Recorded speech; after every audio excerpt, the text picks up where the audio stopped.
Hi hello నమస్తే, నేను కృష్ణాంజనేయులు. ఆంధ్రప్రదేశ్ రాజధాని అమరావతిలో ఒకవైపున మొత్తము జంగిల్ క్లియరెన్స్, కంప చెట్లు మొత్తం కొట్టేసి ఎప్పుడైతే గతంలో నిలిచిపోయినటువంటి భవనాల నిర్మాణం, అదేవిధంగా కొంత ఫినిషింగ్ దశలో ఉన్నటువంటి వాటిని పూర్తి చేసి దాని వినియోగంలోకి తీసుకురావటం, ఇలాంటి ప్రయత్నాలను ఆంధ్రప్రదేశ్ ప్రభుత్వం ప్రారంభించింది. ఇంకొక వైపున అనేకమైనటువంటి సంస్థలు అమరావతిలో తమ కార్యకలాపాల కోసం కార్యాలయాలను ప్రారంభించడానికి సిద్ధమవుతున్నాయి.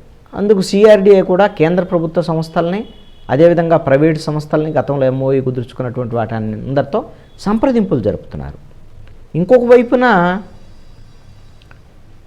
మొత్తము సీడ్ యాక్సెస్ రోడ్లు, అమరావతికి సంబంధించినటువంటి సీడ్ యాక్సెస్ రోడ్లని నేషనల్ హైవేస్కి కలపాలి అనేటువంటి విధంగా కోల్కతా మద్రాస్ హైవేకి కలపాలనే దానికి ప్రణాళికలు రూపొందిస్తుంది సిఆర్డీఏ.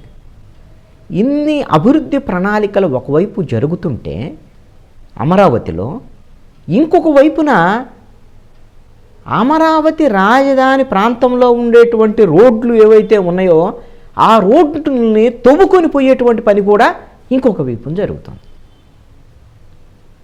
గత 5 ఏళ్లలో అయితే అమరావతికి సంబంధించినటువంటి అభివృద్ధి పనులు లేవు. మొత్తము అడవిని తలపించేటువంటి విధంగా కంప చెట్లు తయారైపోయినాయి.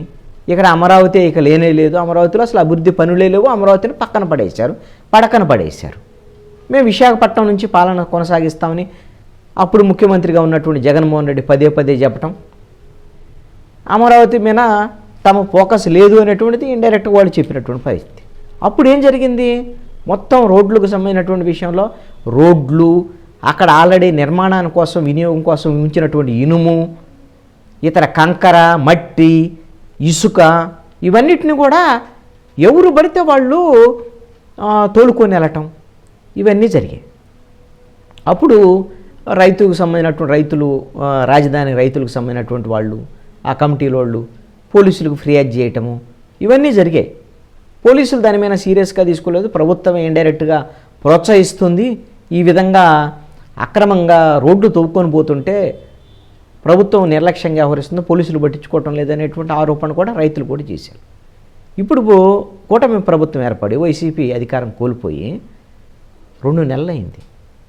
ఇప్పుడు కూడా అదే తరహాలో ఒకవైపు డెవలప్మెంట్ యాక్టివిటీ సీరియస్గా నడుస్తుంది. జంగిల్ క్లియరెన్స్ అనేది 1 రోజుల్లో పూర్తి చేస్తామని మంత్రి నారాయణ ప్రకటించున్నారు. రోజువారీ పనులను కూడా సమీక్షిస్తున్నారు మంత్రి నారాయణ. మరి ఇంకొక వైపున ఈ రోడ్లు తోకొని పోవటం ఏంది? ఇప్పుడు కూడా ఇది కేవలం ఏదో చిన్న వాళ్ళు పాపం వాళ్ళ ఇంటి ముందు ఏదో కొంచెం మెరక పోసుకోవడానికి ఒక గడ్డపార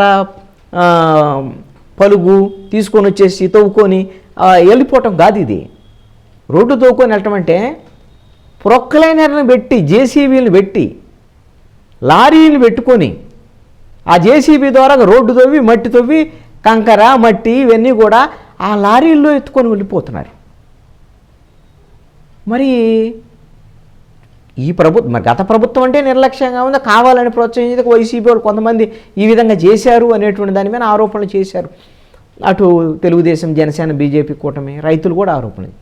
మరి ఇప్పుడు కూడా అలాంటివి జరుగుతున్నాయి అని అంటే పోలీసుల నిర్లక్ష్యమా, ప్రభుత్వ నిర్లక్ష్యమా? ఎందుకు ఇలా జరుగుతున్నాయి? వీటి మీద పోలీస్ శాఖ సీరియస్గా యాక్షన్ తీసుకోవాల్సినటువంటి అవసరం అయితే ఉంది. మొన్న జరిగినటువంటి వీటి మీద రైతులు ఫిర్యాదు చేసిన దాని మీద తుళ్ళూరు పోలీసులు, గంగా వెంకటేశ్వర్లు సిఐ నేతృత్వంలో కేసు అయితే నమోదు చేశారు. గతంలో కేసుల్లో పట్టించుకున్నటువంటి వాళ్ళు లేరు. కేసు నమోదు చేసి ఒక జేసీబీని అంటే ప్రొక్లైనర్ని, లారీని కూడా స్వాధీనం చేసుకొని నిందితులు మంగళగిరి మండలానికి చెందినటువంటి వాళ్ళు కమలాకరు, యేసు, సురేషు, నరేషు వీళ్ళు ఉన్నారు అనేటువంటి దాని మీద పోలీసులు దాని మీద దర్యాప్తు చేస్తున్నారు. ఈ విధంగా అమరావతి బ్రాండ్ ఇమేజ్ని దెబ్బతీసేటువంటి విధంగా రోడ్లు తవ్వుకొని పోయేటువంటి ఈ విధమైనటువంటి కార్యకలాపాలను ఇప్పటికైనా సరే భవిష్యత్తులో ఇంకా అసలు పునరావృతం కాకుండా జరగకుండా కఠినమైనటువంటి చర్యలు అయితే తీసుకోవాల్సినటువంటి అవసరం అయితే పోలీస్ శాఖ మీద ఉంది, ప్రభుత్వం మీద కూడా ఉంది.